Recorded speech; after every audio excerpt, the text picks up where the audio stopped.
El artículo 87 hace referencia a los sujetos titulares de la iniciativa legislativa, es decir, de quien nace la posibilidad de llegar a plantear la creación de las leyes, sosteniendo el citado artículo que la iniciativa legislativa corresponde al Gobierno, al Congreso y al Senado, de acuerdo con la Constitución y los reglamentos de las cámaras.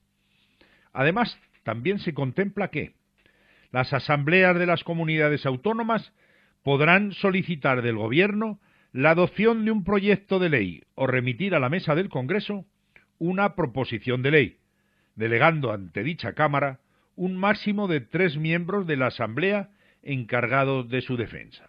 Es decir, aparte de la iniciativa legislativa reconocida a favor del Gobierno de la Nación, el Congreso de los Diputados y del Senado se reconoce la posibilidad de que el órgano legislativo de las comunidades autónomas pueda tener la misma iniciativa de dos formas. A. Pidiendo al Gobierno de la Nación que adopte determinado proyecto de ley, pues el único órgano legitimado para elaborar proyectos de ley es el Gobierno de la Nación. Y B. Entregando en la mesa del Congreso una proposición de ley a la que hará acompañar de un mínimo de 3 miembros de la Asamblea Legislativa de la comunidad autónoma, a fin de que realicen una correcta defensa de esta proposición de ley ante el Congreso de Diputados. Finaliza el artículo 87 estableciendo que una ley orgánica regulará las formas de ejercicio y requisitos de la iniciativa popular para la presentación de proposiciones de ley. En todo caso, se exigirán no menos de 500.000 firmas acreditadas. No procederá dicha iniciativa en materias propias de ley orgánica tributarias o de carácter internacional, ni en lo relativo a la prerrogativa de gracia. Dicha ley reguladora es la Ley Orgánica 3/1984 de 26 de marzo sobre iniciativa legislativa popular, resaltando el último párrafo dicho mecanismo de iniciativa legislativa, es decir, la que procede del pueblo, de los ciudadanos, aunque para su validez, dicha proposición popular de ley exige un mínimo de 500.000 firmas que además deben estar perfectamente acreditadas, quedando plenamente identificados los firmantes. Igualmente, en este caso, se establecen una serie de limitaciones, de modo que los ciudadanos, aunque sumen 500.000, no puedan ejercer su iniciativa en determinadas materias, como son: 1. Las materias que requieren ser reguladas por ley orgánica, que son las contenidas en el artículo 81. 2. Las materias que sean de contenido tributario. 3. Las materias que sean de carácter internacional. 4. Las materias que hagan referencia al derecho de gracia, entendido como una causa de extinción de la responsabilidad penal del individuo que supone el perdón de la pena. O sea, la persona sigue siendo culpable, pero se le ha perdonado el cumplimiento de la pena. El artículo 91 trata de la sanción y promulgación por el rey de las leyes, señalando que el rey sancionará en el plazo de 15 días las leyes aprobadas por las Cortes Generales y las promulgará y ordenará su inmediata publicación. Por lo tanto, transcurridos 15 días desde que ambas cámaras han dado su aprobación al proyecto, es decir, se trata ya de una ley aprobada y no de un mero proyecto de ley, momento en que procederá el rey a sancionar y promulgar la ley. Existen dudas sobre qué se entiende por sancionar y promulgar. La verdad es que se trata de conceptos obsoletos, pero obligatorios para el rey, por mandato constitucional del artículo 62, viniendo a significar la misma cosa.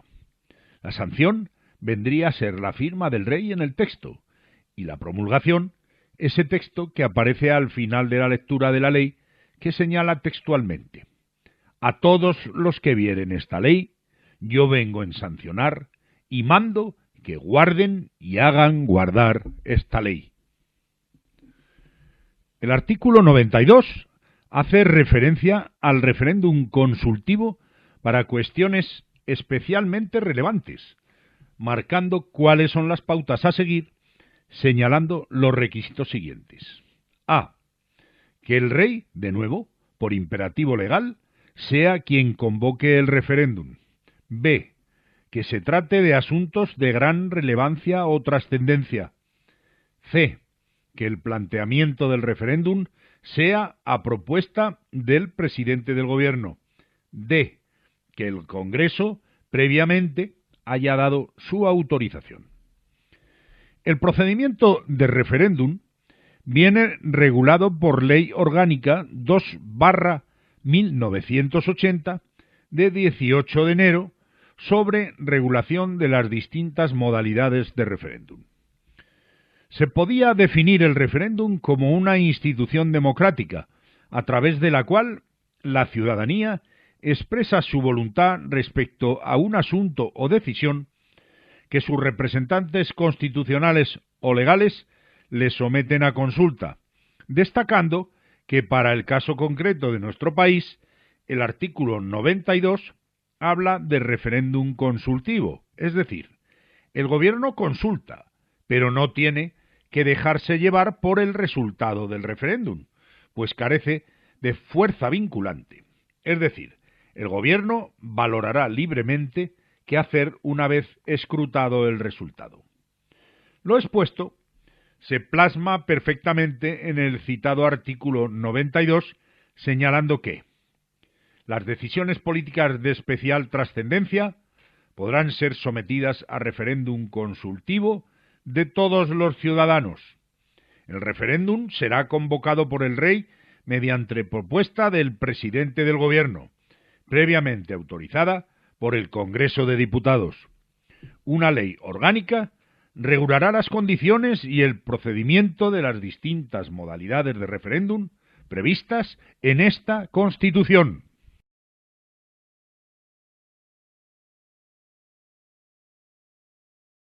El artículo 91 trata de la sanción y promulgación por el rey de las leyes, señalando que el rey sancionará en el plazo de 15 días las leyes aprobadas por las Cortes Generales y las promulgará y ordenará su inmediata publicación.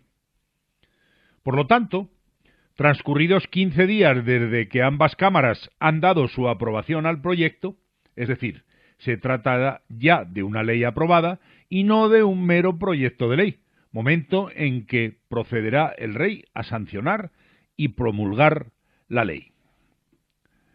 Existen dudas sobre qué se entiende por sancionar y promulgar. La verdad es que se trata de conceptos obsoletos, pero obligatorios para el rey, por mandato constitucional del artículo 62, viniendo a significar la misma cosa. La sanción vendría a ser la firma del rey en el texto, y la promulgación, ese texto que aparece al final de la lectura de la ley, que señala textualmente: a todos los que vieren esta ley, yo vengo en sancionar y mando que guarden y hagan guardar esta ley. El artículo 92 hace referencia al referéndum consultivo para cuestiones especialmente relevantes, marcando cuáles son las pautas a seguir, señalando los requisitos siguientes. A. Que el rey, de nuevo, por imperativo legal, sea quien convoque el referéndum. B. Que se trate de asuntos de gran relevancia o trascendencia. C. Que el planteamiento del referéndum sea a propuesta del presidente del gobierno. D. Que el Congreso previamente haya dado su autorización. El procedimiento de referéndum viene regulado por Ley Orgánica 2/1980 de 18 de enero sobre regulación de las distintas modalidades de referéndum. Se podía definir el referéndum como una institución democrática, a través de la cual la ciudadanía expresa su voluntad respecto a un asunto o decisión que sus representantes constitucionales o legales le someten a consulta, destacando que para el caso concreto de nuestro país, el artículo 92 habla de referéndum consultivo, es decir, el gobierno consulta, pero no tiene que dejarse llevar por el resultado del referéndum, pues carece de fuerza vinculante.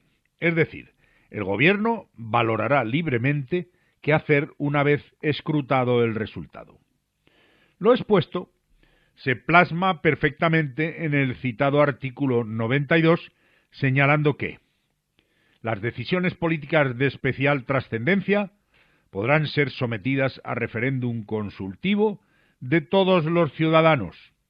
El referéndum será convocado por el Rey mediante propuesta del presidente del Gobierno, previamente autorizada por el Congreso de Diputados. Una ley orgánica regulará las condiciones y el procedimiento de las distintas modalidades de referéndum previstas en esta Constitución.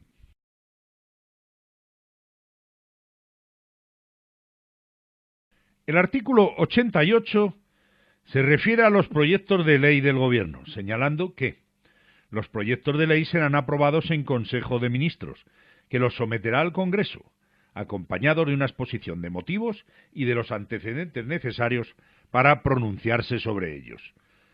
De donde se deduce, con transparente nitidez, que los proyectos de ley solo corresponden al Gobierno, quien los entregará al Congreso de los Diputados para su discusión y debate. Todo proyecto de ley precisa de una exposición de motivos donde se explican las causas por las cuales es necesario elaborar una ley determinada y los antecedentes necesarios a fin de que los parlamentarios tomen nota de todas las circunstancias que han conducido a esta postura por parte del Gobierno. Por su lado, el artículo 89 regula las proposiciones de ley de las cámaras, estableciendo que la tramitación de las proposiciones de ley se regulará por los reglamentos de las cámaras, sin que la prioridad debida a los proyectos de ley impida el ejercicio de la iniciativa legislativa en los términos regulados por el artículo 87. Es decir, por una parte, las citadas proposiciones de ley emanan sólo de las cámaras, tanto Congreso de los Diputados como Senado, cuyos reglamentos estipulan el procedimiento de elaboración. Por otra parte, se reconoce la preeminencia de los proyectos de ley por encima de las proposiciones de ley, lo cual no es un impedimento para que esas proposiciones de ley sean objeto de tramitación, pues es un mecanismo válido para plantear que se elaboren leyes tal y como se desprende del artículo 87. Finaliza el artículo 89 señalando que las proposiciones de ley que, de acuerdo con el artículo 87, tome en consideración el Senado, se remitirán al Congreso para su trámite en este como tal proposición. Es decir, la iniciativa legislativa del Senado debe pasar por las manos del Congreso de los Diputados para poder ser tramitada, nueva manifestación de la primacía del Congreso de los Diputados sobre el Senado. El artículo 90 regula el procedimiento legislativo desde que un proyecto de ley presentado por el Gobierno es aprobado por el Congreso de los Diputados, estableciéndose cuáles son las pautas a seguir. A. El presidente del Congreso lo pondrá en conocimiento del presidente del Senado, quien a su vez se encargará de someter el proyecto aprobado por el Congreso para que sea estudiado por el Senado. Y B. El Senado dispone de un plazo de 2 meses que pueden reducirse a 20 días si el proyecto es considerado urgente por el Gobierno o por el Congreso para tomar una de las siguientes decisiones. 1. No oponerse, en cuyo caso se devuelve al Congreso. 2. Vetar el proyecto, lo que requiere mayoría absoluta. 3. Introducir enmiendas. En caso de veto, el Congreso debe ratificar el proyecto vetado por el Senado, que en el mismo Congreso aprobó previamente, pero por mayoría absoluta, o transcurridos 2 meses por mayoría simple. No debemos olvidar que el propio Congreso fue quien aprobó el proyecto, por lo que carecería de sentido que a los 2 meses, en caso de no disponer antes de una mayoría absoluta, no reuniese una mínima mayoría simple para sacar adelante el proyecto. En caso de que se hayan presentado enmiendas, el Congreso lo único que tiene que hacer es pronunciarse sobre las mismas, aceptándolas o rechazándolas, siempre por mayoría simple, lo cual es simple, es decir, por muchas enmiendas que presente el Senado, no le va a servir para nada, puesto que el Congreso lo único que tiene que hacer es pronunciarse sin más, lo cual no impedirá que el proyecto salga adelante. De donde se deduce claramente que el papel que le corresponde al Senado es el de una simple cámara de reflexión sin más. Toda esta explicación queda plasmada en el siguiente tenor literal. Aprobado un proyecto de ley ordinaria u orgánica por el Congreso de los Diputados, su presidente dará inmediata cuenta del mismo al presidente del Senado, el cual lo someterá a la deliberación de éste. El Senado, en el plazo de 2 meses a partir del día de la recepción del texto, puede, mediante mensaje motivado, oponer su veto o introducir enmiendas al mismo. El veto deberá ser aprobado por mayoría absoluta. El proyecto no podrá ser sometido al Rey para sanción sin que el Congreso ratifique por mayoría absoluta, en caso de veto, el texto inicial o por mayoría simple, una vez transcurridos 2 meses desde la interposición del mismo, o se pronuncie sobre las enmiendas aceptándolas o no por mayoría simple.